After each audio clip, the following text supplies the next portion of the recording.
West Coast Cookbook and Speakeasy with Chef Justice Putnam. Netrootsradio.com.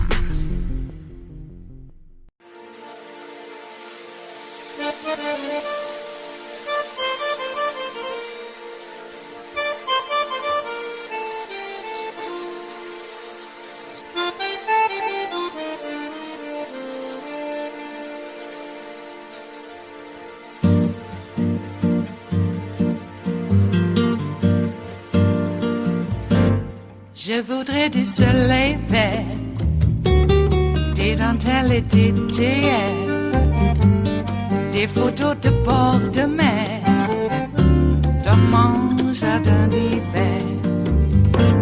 Je voudrais de la lumière, comme en Nouvelle-Angleterre.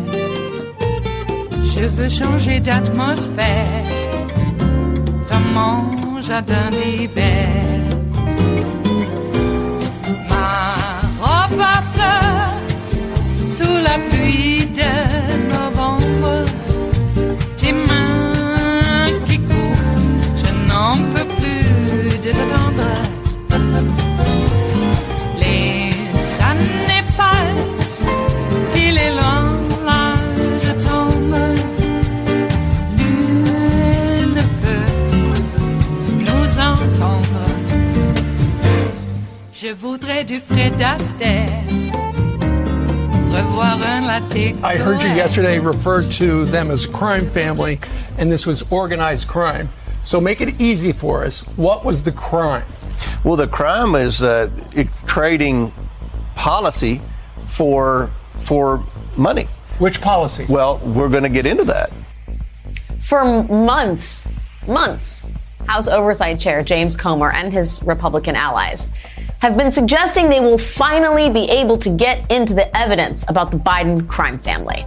The Biden crime family. And now, the House Oversight Committee has released a memo showing more than $20 million in payments from entities in Russia and Ukraine and Kazakhstan to the Biden family and their business associates. But there are no direct payments to Joe Biden listed. There is no evidence even that Joe Biden was involved in any of this. In other words, they still haven't gotten into that. This is now the third memo that fails to show evidence linking President Biden to his son's private business dealings.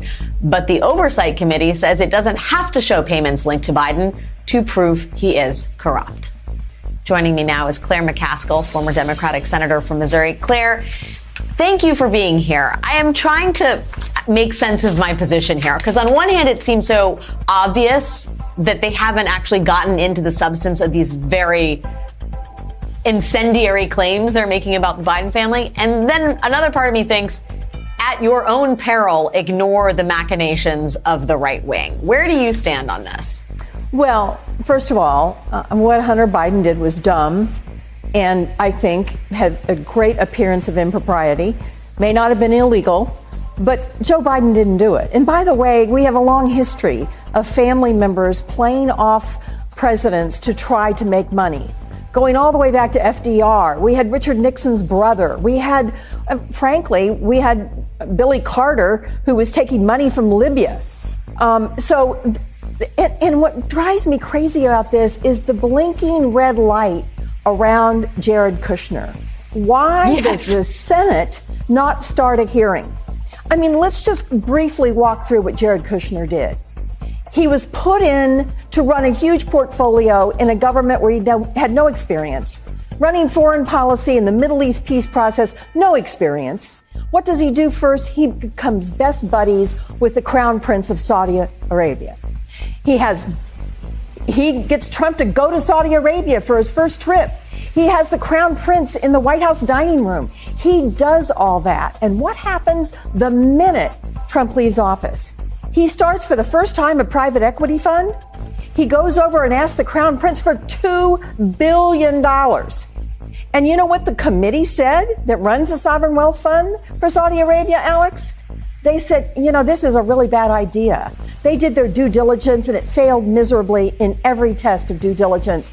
And the management fees were excessive.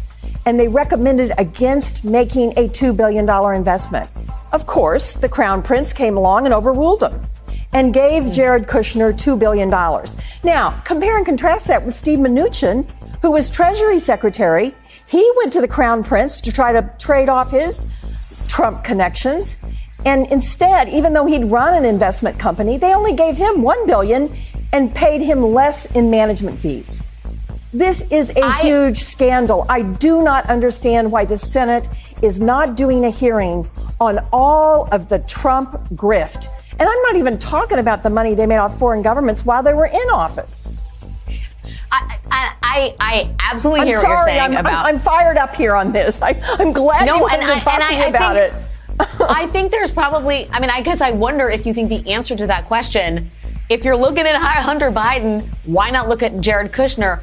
Is the reason Democrats, for example, are not leading the charge on that is because there's a tacit acknowledgement in it that what Hunter Biden was doing was sleazy, if not illegal, and that Democrats, maybe in large part in deference to the White House, are loath to do that. Do you think that that's factoring in here? Is that part of the strategy in not touching Jared Kushner? I don't understand that strategy. That's a good way to make every headline about Hunter Biden and have everybody forget what the Trump family did. Massive grift while they were in office, and even bigger grift, trading off the influence of the name Trump after they got out of office. So I really think that what Hunter Biden did, I disagree with what he did. I don't know if his father disagreed with what he did. I know that he was tormented by the death of his other son and the addiction of Hunter. But I do know this. I know that the more we give them an open playing field to try to pretend like Joe Biden did something wrong because of what Hunter did, the bigger mistake we make. We need to explain to the American people, first, that Joe Biden did nothing wrong. They have no evidence that he did anything wrong. And secondly, hey, don't look over here. Look at the real sleaziness that occupied the White House the last time Republicans were in charge. And Claire, I absolutely hear the urgency in your voice saying they need to explain, because I think a lot of people maybe Democrats have PTSD from, for example, Swift boat veterans or, Donald Trump trotting out Bill Clinton's marital infidelities, literally the women who were involved in all of that at, debates to scare Hillary Clinton. Those tactics seem absurd. They were patently false in certain respects, and yet they were resonant. And I kind of wonder if the Hunter Biden thing, as patently ridiculous as it is, trying to tie it to Joe Biden, Republican voters seem convinced about it. They're using it to defend the actions of Trump vis-a-vis his criminal indictments. And I wonder if you think it might be a problem with independents. Yeah, I worry about it. I do think all those other times that relatives tried to make money off the presidency, it didn't really hurt the presidents. Bill Clinton had a problem with Hillary's brothers, and, there were all Billy Carter was a problem, and Richard Nixon, he had a different problem. He had the same kind of problem that Trump has. He did illegal stuff. I don't think it's really going to hurt Joe Biden, but I don't think we should allow them to get away with this. I just don't think we should allow them to get away with it. It is wrong what the Kushners did, what Ivanka and Jared did. It's wrong what all of them did, and we need to talk about it more. It is Friday, the 11th of August of 2023, and you are in West Coast Cookbook and Speakeasy. I am your chef de cuisine, Justice Putnam. Gunner, the English bulldog, is our snoozing sous chef. Precious, the little Yorkie, is our door girl, and she will be seating you directly for our especially special daily special, Blue Moon Spirits Fridays, because we are all Nighthawks in the Diner of Life. Okay, get the taglines in, and it's the end of the week. Oh boy, do we have a weekend ahead of us. We always do. Ever since this guy, the supposed businessman, successful businessman, Jesus. Anyway, ever since he made the political scene, it's been pretty much stressful weekends.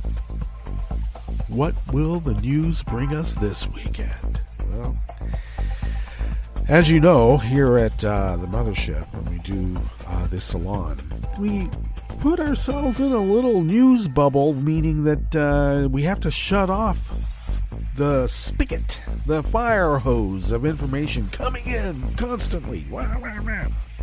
Because it's the only way to be able to do the show. We just have to edit and say, that's it. That's all we're able to do for this time slot. Let's go. So I don't know what has been decided on the protective order hearing in D.C. Now, of course, we also know that there's a grand jury in D.C. that has been seated and is meeting now, and we wouldn't normally know that except the judge that's been bought off down there in Florida let out the info. I love how Trump rails about Jack Smith leaking all the time. Jack Smith doesn't leak. It's Trump that does it. And it was not Trump doing it. It's his lackeys. And that's how you can tell Cannon is a lackey. Because on her own, after seeing a Trump attorney on Fox, she wants to know how come there's a grand jury being seated hearing evidence. Okay. Now, apparently, she's only had 4 hours total. 4 hours. Is that what it was? No, it can't be that. I had the article opened up, but she's eminently unqualified to be a judge in any capacity. But that's exactly why she was slotted in. And I got to tell you, McConnell was part of that deal. After Trump lost, they rammed her in, set her up in that southern part of Florida, and he had his go-to judge. And he's talking about a venue change out of D.C. because he won't get a fair trial. Well, of course, we know what the joke is. Trump can never get a fair trial unless he has a judge that he bought off sitting on that bench. There's no way he can get a fair trial unless they owe him something. Just saying. Now, I know that we live in these times where we've been gish-galloped, and we have all this information coming in, and we have to refute every minuscule amount of disinfo that they, dump on us. That we have to pick and choose what we are going to fight about. And sometimes things don't get argued and get forgotten about, and they kind of win.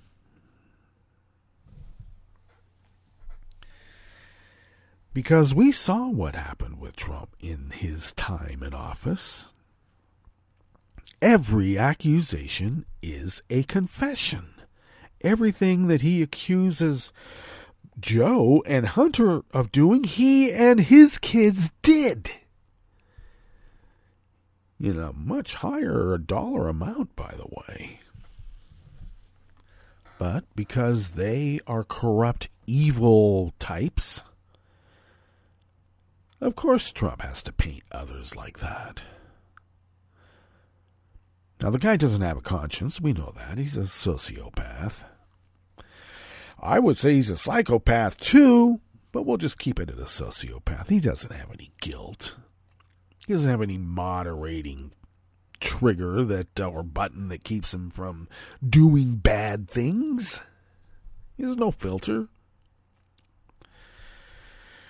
Now, let me preface this little argument here by noting that I never liked guilt as a tool to moderate one's or modify one's behavior.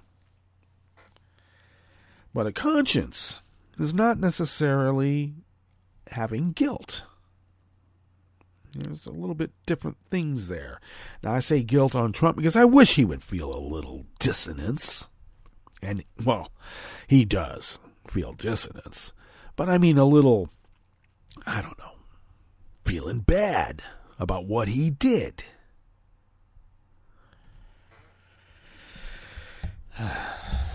But I don't like the use of guilt. It's not an uplifting technique. Let's put it that way. I'd much rather use techniques that lift up the spirit rather than tear it down. But with Trump, I think his spirit needs to be torn down a few, just because we're fed up. You try to sit the little brat in the corner, and if you don't tie him down, he's going to be up throwing things around, destroying the place just to mock you. Time to get tied down. But because we get gish-galloped all the time, we might forget that none of this is normal. We did not even have mob bosses that took out billboard ads attacking the prosecutor that's taking them to court. Even during Huey Long, we never had mass amounts of people going out to kill people who didn't agree with Huey. You do now.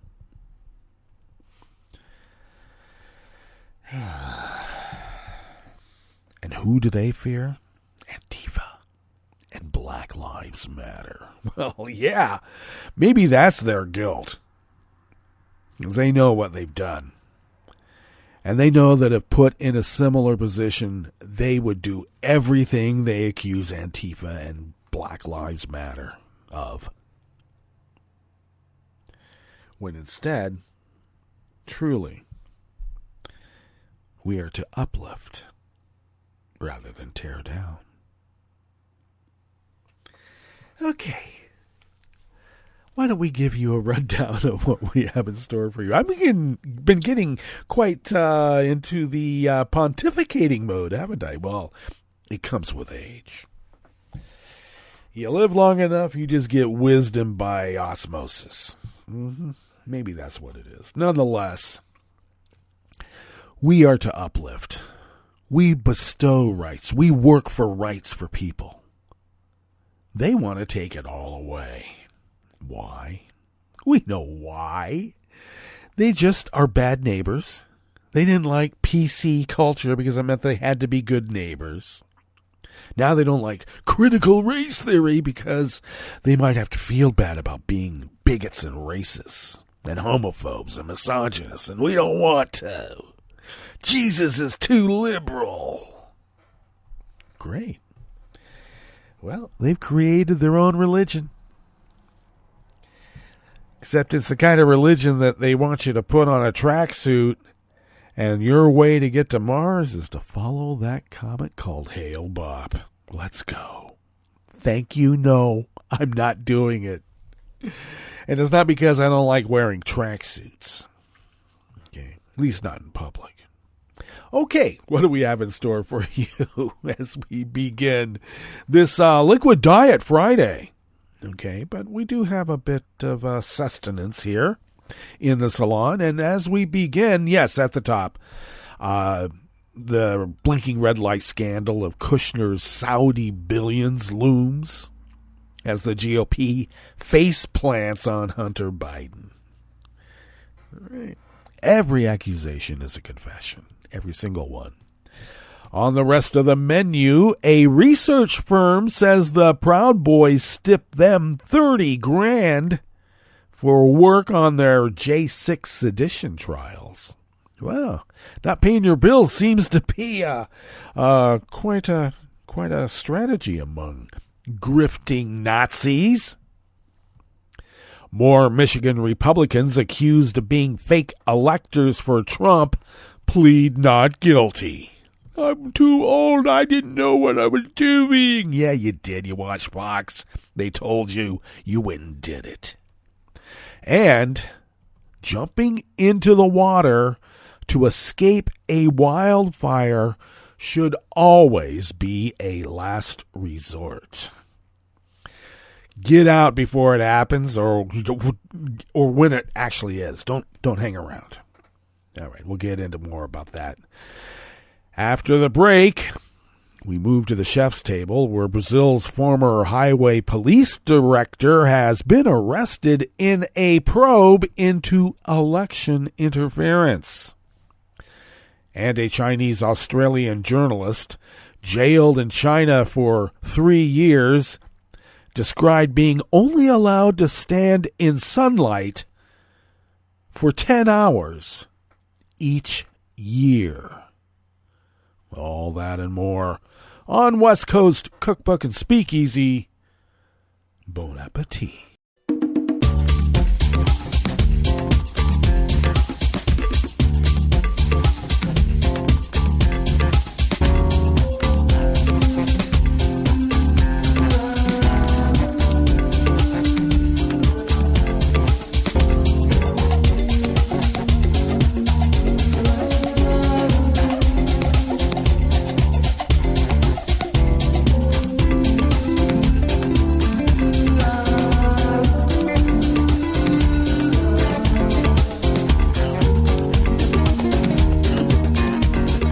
Near the bottom of our homepage at netrootsradio.com, to the right of the page is the chat room link, and the chat room is monitored by Kelly Lincoln, and we thank Kelly for doing so. Across the page from that chat room link near the bottom of our homepage at netrootsradio.com is the link to our Patreon page. And if you could become a recurring Patreon of Netroots Radio, it really does help us put a big dent in the bills and other costs that we pay to keep this powerhouse of resistance resisting. And because of your generosity, we have been resisting for over a dozen years now. Yeah, 12, going on 13. Wow.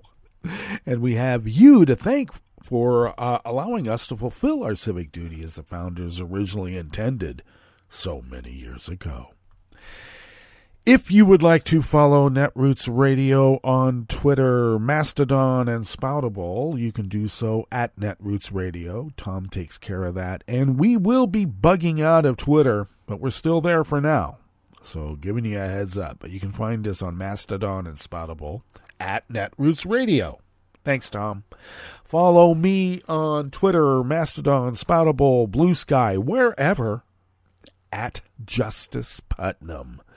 And I post the show notes and links diary on Daily Co's 10 minutes before showtime. I just put it in queue. Push the right buttons to say schedule it, and it's there.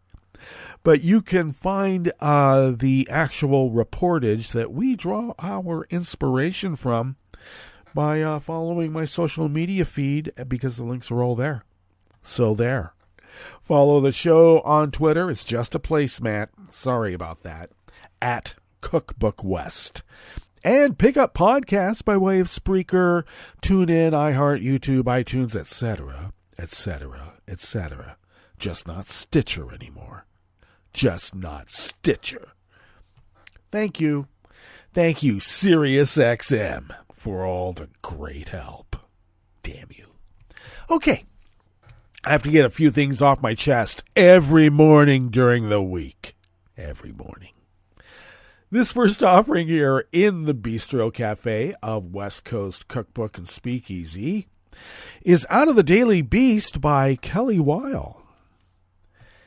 A seditious conspiracy trial for members of the Proud Boys is over, but a legal loose end from the case is threatening to send the Proud Boy lawyers back to court, this time to defend themselves in a civil spat.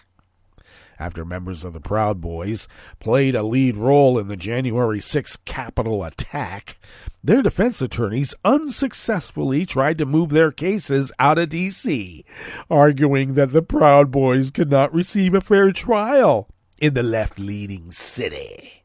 It's a district. But anyway, to aid their argument, an attorney for one of the Proud Boys commissioned a study on potential D.C. jurors' attitudes toward the far-right group. The report cost $30,000. But despite the document appearing in the Proud Boys court cases, its author says she still has not been paid. She's suing a group of attorneys for alleged copyright violations, claiming they all used her work without paying. Many of those lawyers in turn say they never agreed to pay for the report, and that a lone colleague is responsible for the latest legal hangover from the January 6th attack. Wow. These lawyers are upstanding, and they still have bar licenses.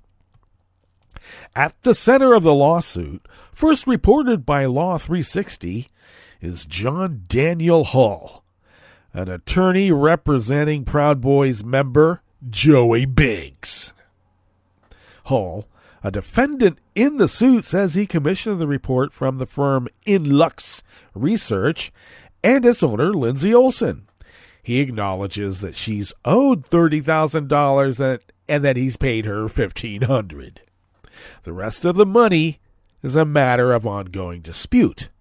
I will commit to my portion of it, sure, Hull told the Daily Beast, and he thinks his portion is only $1,500.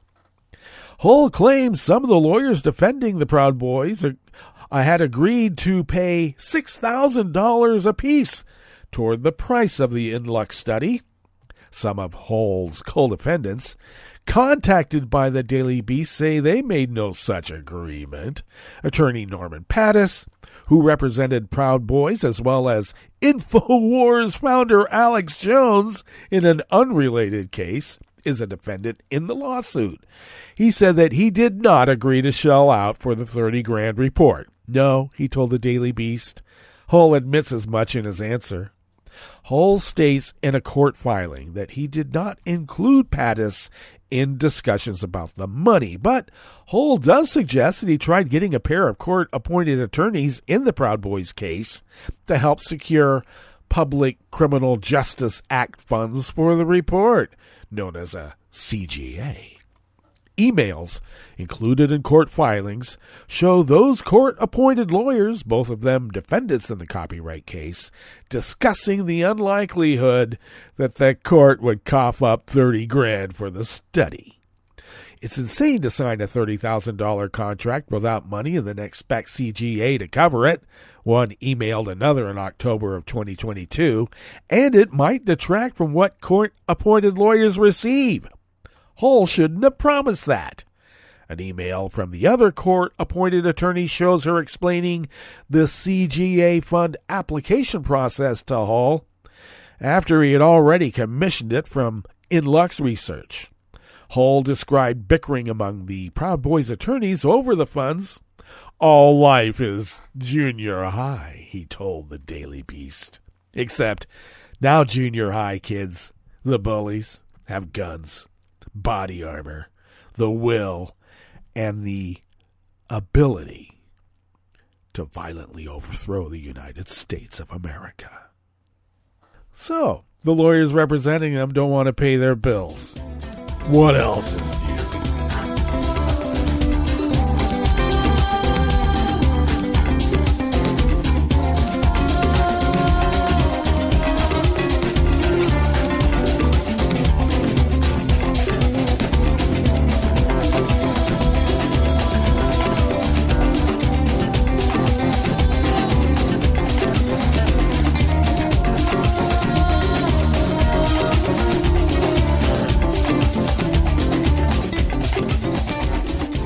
Capoletti of the Associated Press brings us this next offering here in the Bistro Cafe of West Coast Cookbook and Speakeasy, Blue Moon Spirits Fridays. All 16 Michigan Republicans accused in a fake elector scheme to keep former President Donald Trump in power are challenging the charges after the final 9 either pleaded not guilty or had a judge enter the pleas on their behalf yesterday, Thursday, in state court. Michigan Attorney General Dana Nessel announced criminal charges last month against the 16 Republicans who investigators say met following the 2020 election and signed a document falsely stating they were Michigan's duly elected and qualified electors for president and vice president. 7 entered not guilty pleas in previous court appearances. The 9 defendants who appeared virtually in Ingham County District Court on Thursday yesterday were arraigned on 8 criminal charges, including forgery and conspiracy to commit election forgery. The top charges carry a maximum penalty of 14 years in prison. Not jail, prison.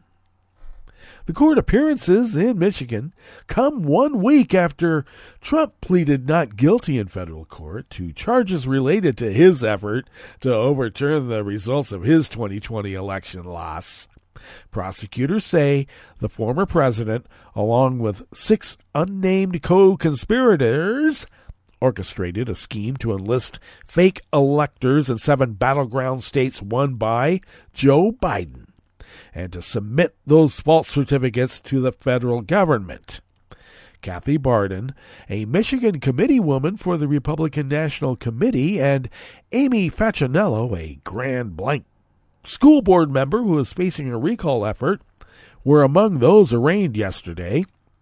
2 of the others accused of being involved in the scheme, Marianne Henry and Meshawn Maddock, a former chair of the Michigan Republican Party, appeared in court last week and have also pleaded not guilty. The court appearances mark the beginning of what's expected to be a lengthy legal battle. Many of those charged in the scheme have maintained that they did nothing wrong and accused Nessel, who is a Democrat, of being politically motivated. They tried to forge documents, use the Great Seal of Michigan to say that they were people that they were not. And it's the cop coming after him who's politically motivated? Well, damn right. You're trying to destroy democracy. How dare you? Kurt Krause, a lawyer representing one of the fake electors, John Haggard, said in court yesterday, Thursday, that the probability of conviction is low, given the dubiousness of the factual basis asserted by the government. All right. The dubiousness of them taking the Great Seal of Michigan, forging it onto a document, and then saying that they were, I don't know, a cop? Can you impersonate a cop? Investigators allege that the group of Republican electors met at party headquarters on December 14th, 2020, and falsely signed the fake electors document. The fake electors falsely asserted that they met in the state capitol, which they were denied entry to by Michigan State Police. Investigations are underway in some other states that submitted fake electors, but not all. A Georgia prosecutor investigating possible illegal meddling in the 2020 election has agreed to immunity deals with at least 8 fake electors, and Arizona's Democratic Attorney General is in the very early stages of a probe. Nevada's Attorney General, also a Democrat, has said he won't bring charges, while Wisconsin has no active investigation, and the Attorney General has deferred to the Justice Department.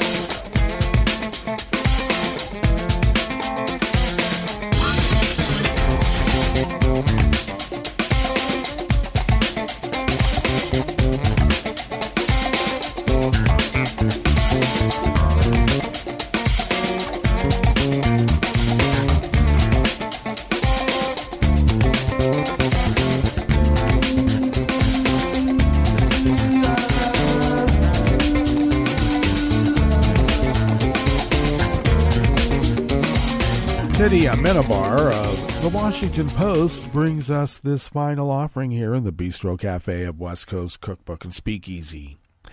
As the wildfires in Maui tore through the town of Lahaina, some people fled into the ocean to try to escape the encroaching flames. "We hid behind a jetty because the wind was so hot," one man told a local television news station, KHON. We tried to hold on as much as we could until the Coast Guard came. It felt like we were in hell, he added. The U.S. Coast Guard rescued 14 people from the harbor, much of which has been destroyed. All of the survivors are reported to be in stable condition. The wildfires have killed more than 50 people. The ocean, a lake, or a swimming pool might seem like a safe haven when you're trying to escape a raging fire, but experts say jumping into a body of water is not always your best chance for survival. Jack Manessian, an associate professor of fire sciences at the University of Hawaii at Manoa, said the water is a last resort to escape a fire. The better option is to evacuate early, he said. He recommends people create an evacuation plan with multiple escape routes in case they need to leave their home because of a wildfire. Experts say in recent years there's been a proliferation of no-notice wildfires where residents have little to no warning to leave their homes. There are stories of people jumping into pools, lakes, or oceans to find refuge from wildfires.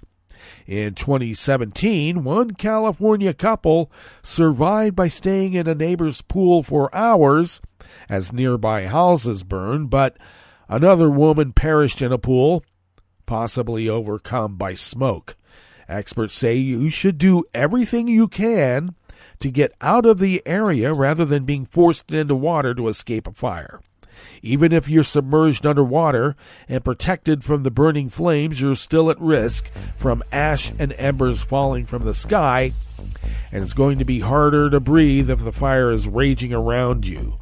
You probably won't get burned, but that's not what's going to kill you, said Carl Otsuka, fire inspector for the Honolulu Fire Department. It's the smoke that's going to kill you. All right, that brings us to our break, and when we get back from that break, we will go through weather from around the world, and we will finish up with the stories that we have curated for you today. You are listening to West Coast Cookbook and Speakeasy, and we will be right back. You are listening to netrootsradio.com. Please hang up and try again.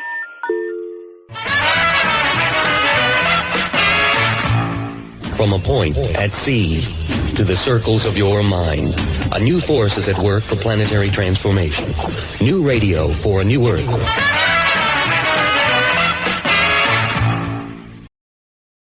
This is Take Two Movie Review. I'm Kim Lowe. This week, it's a Barbie world. Barbie is more than a toy. She's a bona fide icon who's been part of the lexicon for more than 7 decades and is loved nearly as much as she's reviled. There's a lot of complexity wrapped up in that 11-inch doll that can't even stand on her permanently arched feet, and Greta Gerwig's latest offering, Barbie, reflects that complexity. When we first meet our Barbie, played to the hilt by Margot Robbie, she's having a perfect day in Barbie Land, where she's just one of many Barbies, also having perfect days. In fact, every day and everything is perfect in the pink, matriarchal-ruled Barbie Land. However, our heroine has recently been plagued with ideas with which no other Barbie has ever had to deal. These include thoughts of death, and to the absolute horror of all, the appearance of cellulite on Barbie's once perfect legs.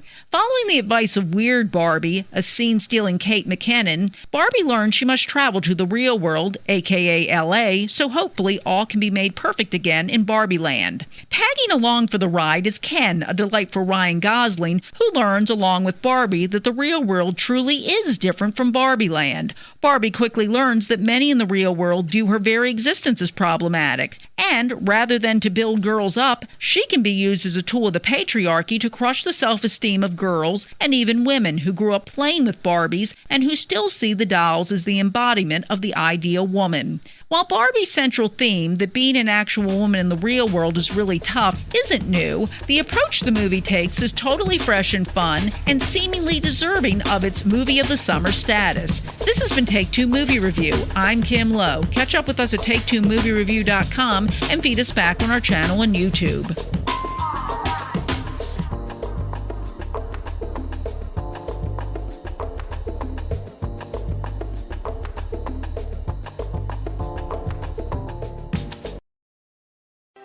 Hi, this is Your Health Quickly, a Scientific American podcast series. We highlight the latest vital health news, discoveries that affect your body and your mind. And we break down the medical research to help you stay healthy. I'm Tanya Lewis. I'm Josh Fishman. We're Scientific American's senior health editors. On today's show, we're talking about an unexpected effect of popular drugs that cause weight loss, like Ozempic and Wegovy, and how they could help people struggling with addiction. If you watch TV, there's a pretty good chance you'll see advertisements for a nifty regular injection that will help you shed pounds with ease. That drug, Ozempic, started in the U.S. to help treat diabetes. It got approval for that in 2017. Right, but over the past couple of years, the drug took off for another reason. TikTok and social media influencers began sharing how they use the drug to lose weight.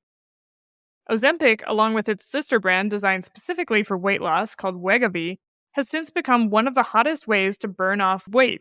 Now, other companies are working to pump out similar medications, I've heard. Eli Lilly, for example, is currently developing a weight loss drug candidate with the nickname Triple G. These drugs generally work by controlling appetite. They help people eat less. But recently, people taking the drugs have been noticing another welcome side effect in addition to weight loss. Their desire for addictive substances waned as well. Wait, you mean things like cigarettes and booze? That's wild. Yeah, I know, right? And gambling, too. Same with compulsive behaviors like skin picking. More and more people say that they no longer have the urge to do these things. These anecdotal reports have left researchers wondering whether these new weight loss drugs can serve as the basis for addiction treatments. Our colleague Lauren Young, an associate health editor at SciAm, recently edited a story about this by our contributor Sarah Reardon. Lauren is here to talk about what we're learning about weight loss drugs and addiction. Lauren, welcome back to Your Health Quickly. Thanks so much for having me back. Hey, Lauren. So, Lauren, tell us how researchers first started looking into these drugs for addiction treatment. Yeah, so the connection between these weight loss drugs and addiction has been an ongoing question for researchers for quite some time. And that's because the drugs target a biological pathway that seems to affect both appetite and pleasure. So when you eat food, your pancreas produces a hormone called GLP-1. And as you eat, GLP-1 levels increase, eventually signaling to the rest of your body that you're full. This also reduces your craving for food. But in some people with obesity or diabetes, GLP-1 levels can get disrupted, which causes the body to consume more food than it needs instead of recognizing that it's full. Okay, I admit I'm a little confused here, Lauren. Drugs like Ozempic make you eat less, not more. So do they mess around with your GLP-1 levels? And when they do that, do they raise them or do they lower them? Yeah, so they raise them. It works a little like this.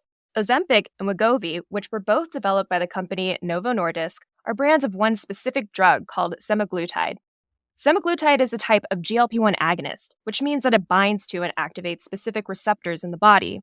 In this case, semaglutide is triggering GLP-1 receptors in the pancreas, causing the organ to pump out more of the hormone. So you don't get food cravings. Yeah, that's exactly right. Scientists also know that GLP-1 seems to affect the brain's reward pathways by lowering levels of dopamine, that feel-good hormone that makes eating food feel pleasurable. And those reward pathways and dopamine also play a major role in addiction. Yeah, that makes a lot of sense. So basically, GLP-1 makes you want to stop eating and put the fork down. But do we know anything about the mechanism behind addiction to things like nicotine and how these drugs might work to tackle that? So understanding addiction, that's where things get a little messy. Here's what some researchers have been theorizing, though. Addictive substances such as nicotine and opioids are generally thought to take over the brain's natural reward pathways. So continuously using such drugs causes the brain to need more and more dopamine to function, and that leads to addiction. There are also other explanations on the table. Some addiction researchers think that substance use may be driven by both pleasurable rewards and by fear of the negative emotions and physical side effects of withdrawal. So in their theory, the brain sees a substance like nicotine as an essential physiological need, similar to our basic need for food. Yeah, that's right. And researchers suspect that GLP-1 agonists such as semaglutide might short-circuit that association. Huh, that's really fascinating. So how well do they work? Well, various research groups are actually currently working on human trials to answer that question. In 2022, a research group completed the largest trial in humans so far using exenatide, another GLP-1 agonist drug. The researchers found that people with alcohol use disorder who took exenatide had less activity in the brain's reward centers when they were shown pictures of alcohol, which is an indication that they craved it less. But only study participants with obesity ended up drinking significantly less than their peers who received a placebo. That's a little weird. Why would obesity have anything at all to do with actual drinking in the study? Yeah, it's a great question, and researchers aren't quite sure yet. It's unclear why the study found that the drug only lowered alcohol consumption in people with obesity. But it could suggest that these anecdotal reports we're hearing of addiction disappearing could be skewed because many people who are prescribed a GLP-1 agonist are often overweight to begin with. So what you're saying is that it's possible that these drugs might not work the same way for everyone, huh? Yeah, and the research group that led the original study is planning a follow-up clinical trial to tackle this question about weight. Other researchers are also running studies on GLP-1 agonists and addiction. For instance, researchers at Penn State University are running a clinical trial in people receiving treatment for opioid use disorder, while scientists at the University of North Carolina at Chapel Hill are testing semaglutide in people with alcohol and nicotine addictions. If those results are promising, these experts are hoping that GLP-1 agonist drugs can one day give clinicians and patients another addiction treatment option. That would be great if it pans out. But as these drugs are used more widely for a bunch of different purposes, I wanted to ask how safe they are. Are there any concerns about the safety or side effects of these drugs? Yeah, and researchers are concerned about that too. They want to make sure that these drugs would be safe for people with certain types of addiction or health conditions. So we know that GLP-1 agonists have been proven safe for most people, but experts are concerned that they could cause problems in people who are malnourished from opioid or methamphetamine use, for instance. Another concern is that GLP-1 agonists might be too good at dampening the pleasure and reward pathways to the point where they would cause disruptions in mood or motivation. That's an interesting question. And I know that drugs like Ozempic can have side effects such as nausea and vomiting that can cause users to stop taking them. And I doubt that would be good for people who need to stay on treatment for addiction. Definitely. There are also a lot of questions about whether or not a GLP-1 agonist would be a lifelong addiction treatment. For instance, Ozempic helps manage diabetes, but people need to take it for the rest of their lives. And people who take semaglutide, like Wegovy, for weight loss often regain the pounds if they stop taking the medication. Yeah, that seems to be a common problem. So, would people with substance use disorder also need to be on it for life? We don't know, but ideally, the GLP-1 agonist would be used as a short-term treatment that curbs addiction long enough for people to make lifestyle changes that help them stay sober. What else needs to happen for these new addiction treatments to become a reality, Lauren? Yeah, even after more human trials, there's still a long way to go. The Food and Drug Administration hasn't approved GLP-1 agonists to be used for addiction. Our contributor, Sarah Reardon, also reached out to Novo Nordisk and Eli Lilly. They said they're not currently running or planning trials to investigate addiction. They're staying focused on diabetes and weight loss, for now. Thanks for catching us up, Lauren. Yeah, sure thing. Thanks for having me. So you can read more about the ongoing clinical trials on weight loss drugs and addiction in Sarah's article at scientificamerican.com. Your Health Quickly is produced by Talika Bose, Jeff Delvicio, Kelso Harper, Corinne Leong, and by us. It's edited by Ella Fetter and Alexa Lim. Our music is composed by Dominic Smith. Our show is part of Scientific American's podcast, Science Quickly. Subscribe wherever you get your podcasts. If you like the show, give us a rating or review. And if you have ideas for topics we should cover, send us an email at yourhealthquickly@sciam.com.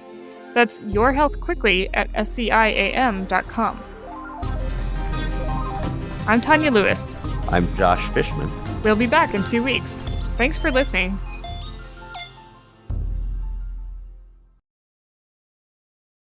Hi, I'm Tom Hartman, and since you're listening to netrootsradio.com, show your progressive side and go to the donate button on the bottom of the homepage. It's progressives like you who power Netroots Radio and keep the progressive message beaming everywhere 24 hours a day.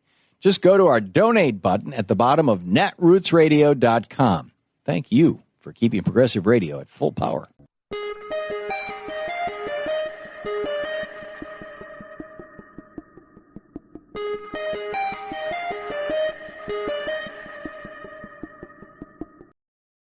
I'm Rick Smith, and this is Labor History in 2. On this day in labor history, the year was 1894. That was the day that federal troops pushed Kelly's Industrial Army out of Washington, D.C. and across the Potomac River. The Army was a group of unemployed men who had come to the nation's capital to protest government inaction. The country was in the grip of an economic depression. The nation's agricultural regions in the South and Great Plains were also hit by a drought.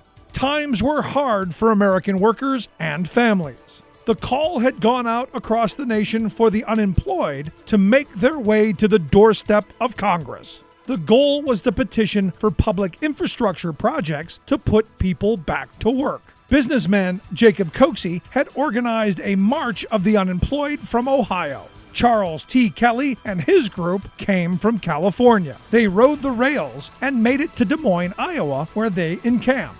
After a while, the local residents decided the unemployed group had outstayed their welcome. The Iowans provided lumber so the Industrial Army could build flatboats and be on their way. By the time Charles Kelly and his men made it to D.C., Coxey had already been sentenced to 20 days in jail for trespassing on the Capitol lawn. Yet, unemployed men from across the country kept coming into the nation's capital. 1,200 men arrived from different points across the country. One of those in Kelly's group was a young author by the name of Jack London. London wrote of his experience, quote, "Across the wild and woolly West, clear from California, General Kelly and his heroes captured trains. But they fell down when they crossed the Missouri and went up against the effete East. The marchers' protests earned no help from Congress." Like what you hear? Check out more at laborhistoryin2.com.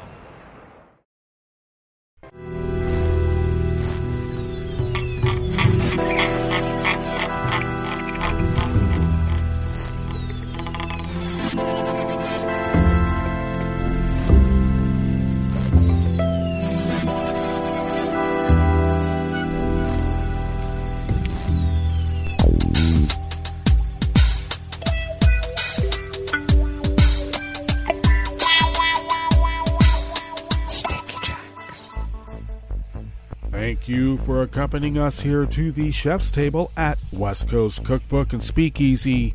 Blue Moon Spirits Fridays, because we are all night hawks in the Diner of Life. We always begin weather from around the world along the banks of the Rogue River in the Rogue River Valley of Southern Oregon on the west coast of the continental United States of America, where it is currently 62 degrees Fahrenheit, expecting highs in the mid-90s with abundant sunshine, winds out of the northwest at 5 to 10 miles per hour. We are under an excessive heat watch, which actually begins Sunday and will continue through Thursday, with temperatures going over 110 degrees Fahrenheit. Something to look forward to, huh? Well, we'll have clear skies tonight with lows in the low 60s, winds out of the northwest at 5 to 10 miles per hour.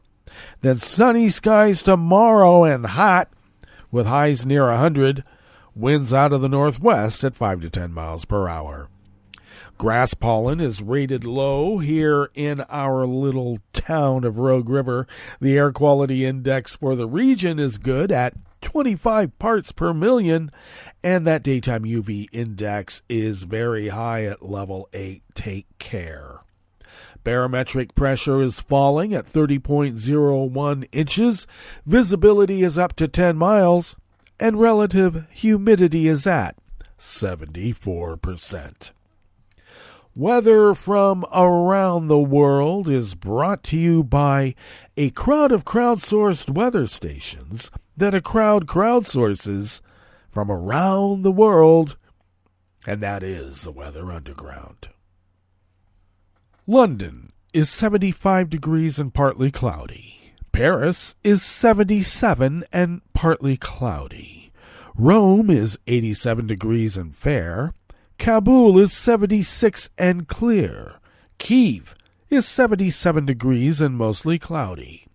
Hong Kong is 82 and mostly cloudy. Tokyo is 82 and partly cloudy. Melbourne, Victoria, Australia is 53 degrees and cloudy. San Francisco, California is 60 degrees and cloudy. Chicago, Illinois is 72 and partly cloudy. And New York, New York is 78 degrees Fahrenheit and fair. And that is weather from around the world, brought to you by a crowd of crowdsourced weather stations that a crowd crowdsources from around the world.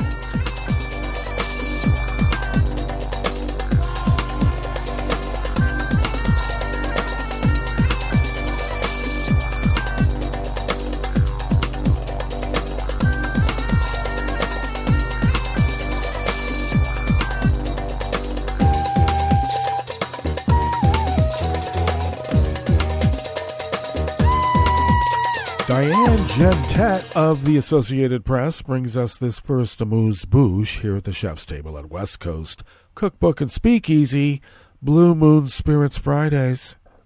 Police arrested the former director of Brazil's Federal Highway Police and conducted several raids as part of an investigation into possible political interference in last year's presidential elections.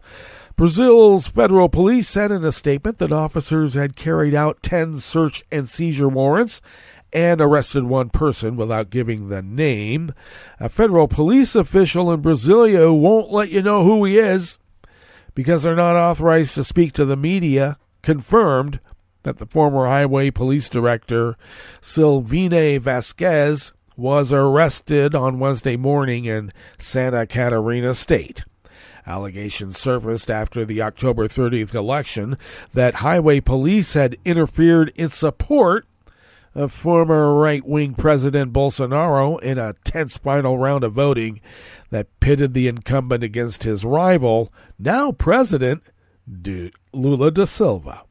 Some highway police were accused of blocking buses that were transporting voters as tens of millions of Brazilians were going to the polls. The roadblocks happened especially in Brazil's northeast, a historical Lula stronghold, and in spite of a superior electoral court order that highway police not carry out any such operations on Election Day. On the eve of the vote, the former highway police director called for his followers to vote for Bolsonaro in a post on social media that he later took down. Police said that their investigation showed that the highway police had directed human and material sources to hindering the transportation of voters under the guise of patrols in Brazil's northeast. Some members of the highway police had begun conspiring on plans in early October, the statement said. The federal police conducted searches on Wednesday in the states of Santa Catarina, Rio Grande do Sul, Rio Grande del Norte, and the capital city of Brasilia.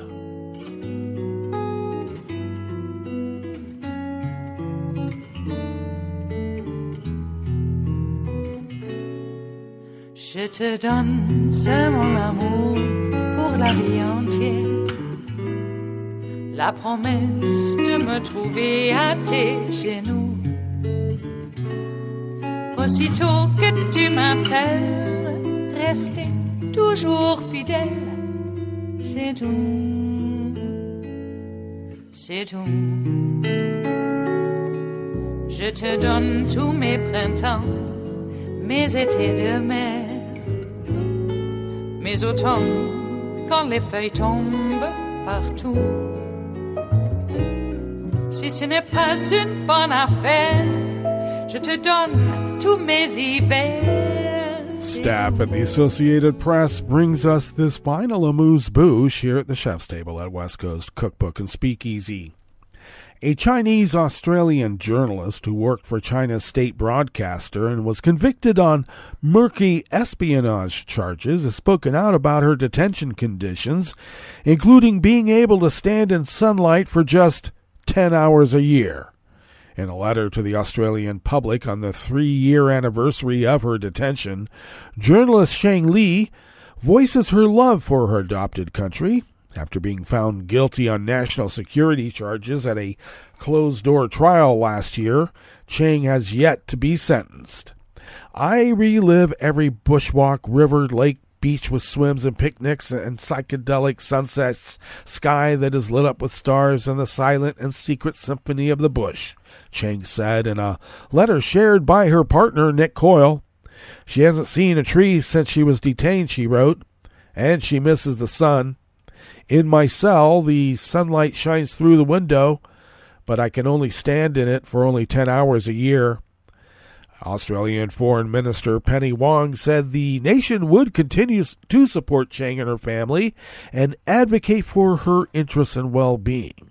Wong said Australia had consistently advocated for Chang and asked that basic standards of justice, procedural fairness, and humane treatment be met for Ms. Chang in accordance with international norms. Coyle said Chang had been allowed to write him since last September in an interview with the national broadcaster Australian Broadcasting Corp.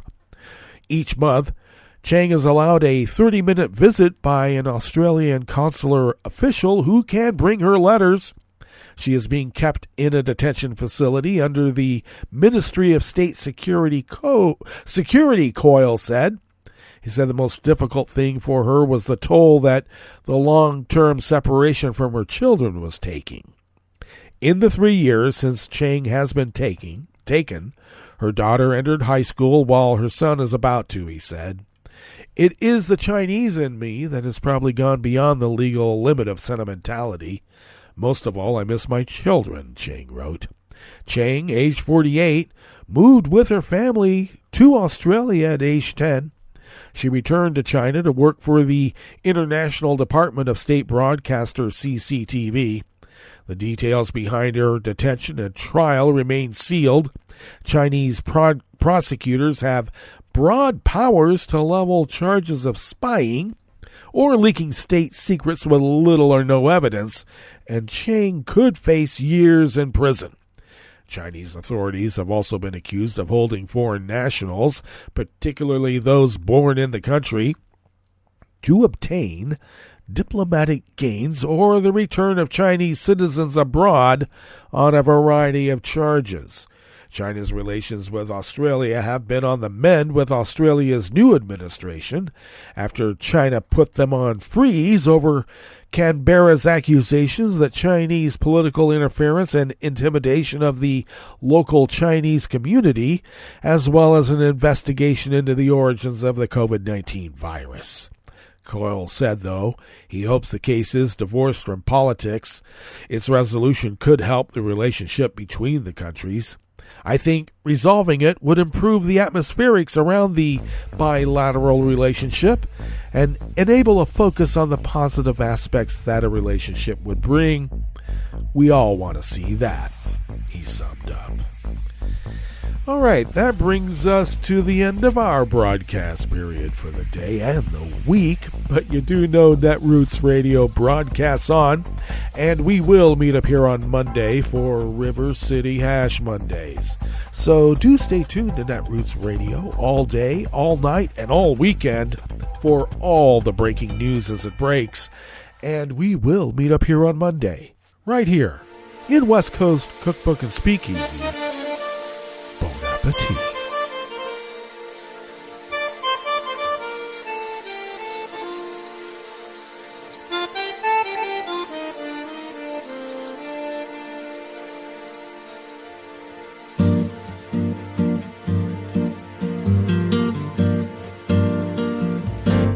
Je voudrais du soleil vert, des dentelles et des théâtres, des photos de bord de mer, dans mon jardin d'hiver. Je voudrais de la lumière, comme en Nouvelle-Angleterre.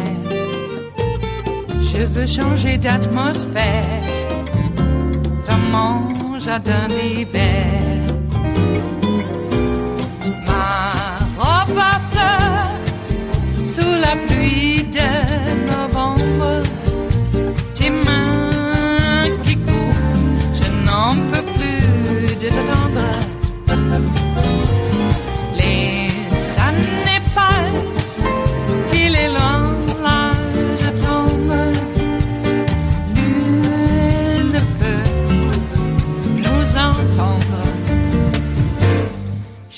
près du Fred Astaire, revoir un latte coeur. Je voudrais toujours te plaire dans mon jardin d'hiver. Je veux déjeuner par terre comme au long de golfe clair, t'embrasser les yeux ouverts dans mon jardin d'hiver. Ma robe à fleurs sous la pluie d'un novembre, tes mains qui courent, je n'en peux plus de t'attendre.